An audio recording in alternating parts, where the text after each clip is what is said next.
Bonjour, bienvenue au French Tech Podcast. Welcome to the French Tech Podcast, still here at the Big Data World Conference in Singapore.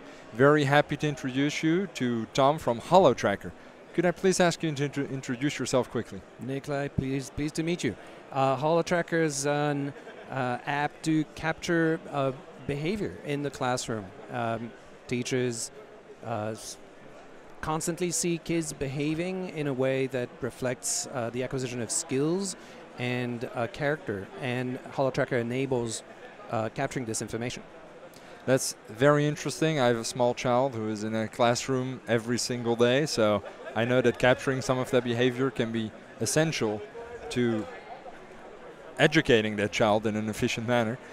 You mentioned earlier, as we were talking before this recording, about the differentiation between what you call deep skills and shallow skills. Could I ask you to elaborate on that? Indeed. Shallow skills are things that we learn. Perhaps it used to be using an Microsoft Office suite. In 10 years' time, there may not be one. We may be using something completely different. So this is not going to be relevant in the long term. Deep skill is, for example, riding a bicycle, or working well with others, or leading others.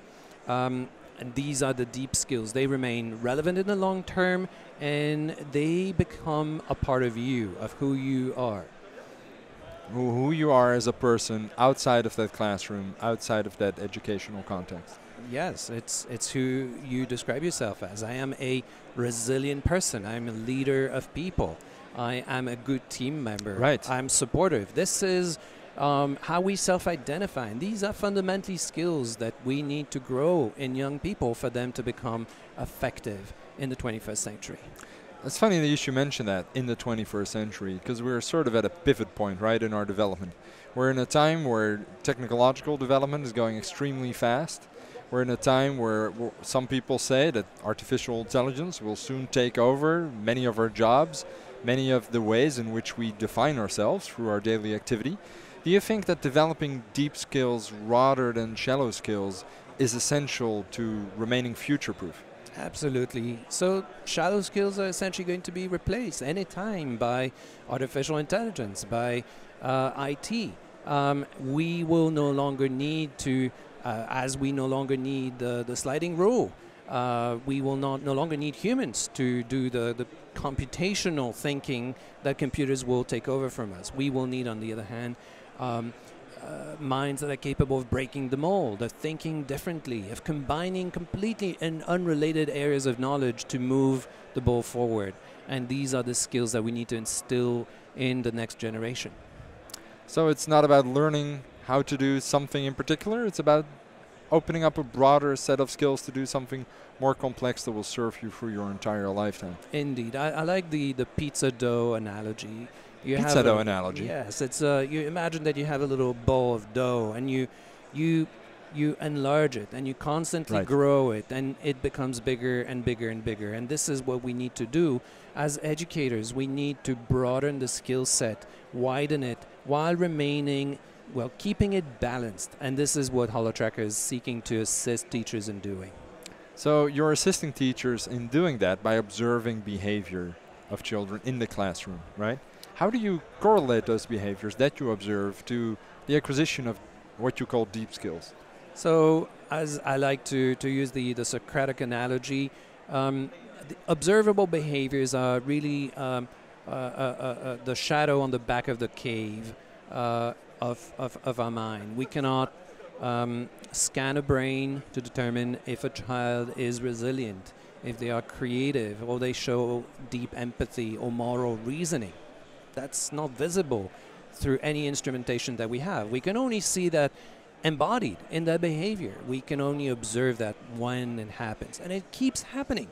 These are micro observations, micro behaviors that are constantly visible to the careful observer. That observer is often busy doing something else, such as teaching. And they need a tool that allows them to capture these observations very quickly and without any interference, and so that this data builds up over time, over multiple observers, into big data that can be analyzed, that can be amplified and shared with all the stakeholders, the fellow teachers, school administrators, parents, and the students themselves. Now, we're recording this here in Singapore, in Southeast Asia. Do you find that there's a difference in the level of acceptability of this kind of technology in the classroom between the West and the East?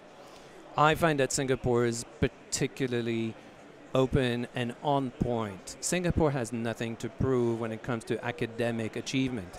Singapore has been topping the PISA rankings for decades now and really has nowhere to go any further academically.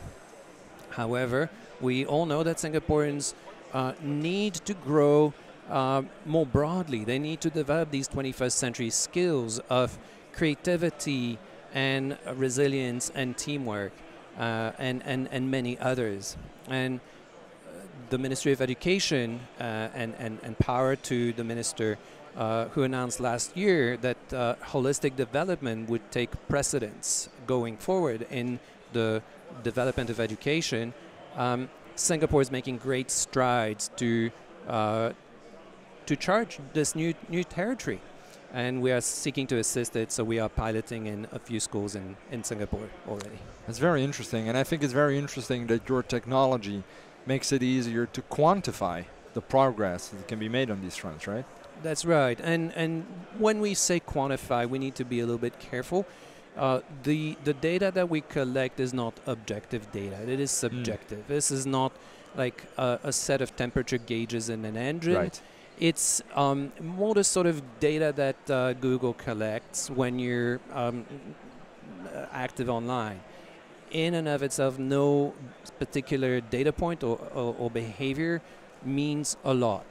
It's the accumulation of this data that over time, over multiple observers, starts to become interpretable and useful data. In future, we will be able to combine this data stream with other data streams, such as academic performance, such as attendance records, health records, socioeconomics, self-reported information through surveys. And using deep learning, we will be able to draw deep insight into each individual student as to their difficulties, their potential, how they can be helped, and how they can be motivated. It's all about gathering a very diverse and rich data set and leveraging that to make actionable that which today is not really actionable because it's so untangible, right? That's absolutely true. And we hope to reorient education as AI is going to enable the delivery of content and teaching and verifying that learning is genuinely acquired by students. The role of humans needs to be redefined. Teachers need to focus less on what computers do best, which is to deliver repeatedly the same information year in, year out, and focus on growing human beings. And HoloTracker is the tool that allows them to do that. And that's certainly a very difficult challenge. Absolutely, and we're up for it. We look forward to changing the face of education. Well, very happy you could take the time to talk to us today. Hope you're having a great time here at the conference. Nikolai, it's been a pleasure. I'm having a ball of a time. The data is indeed what we generate, and this is our universe. All right. Well, thank you very much. Thank you.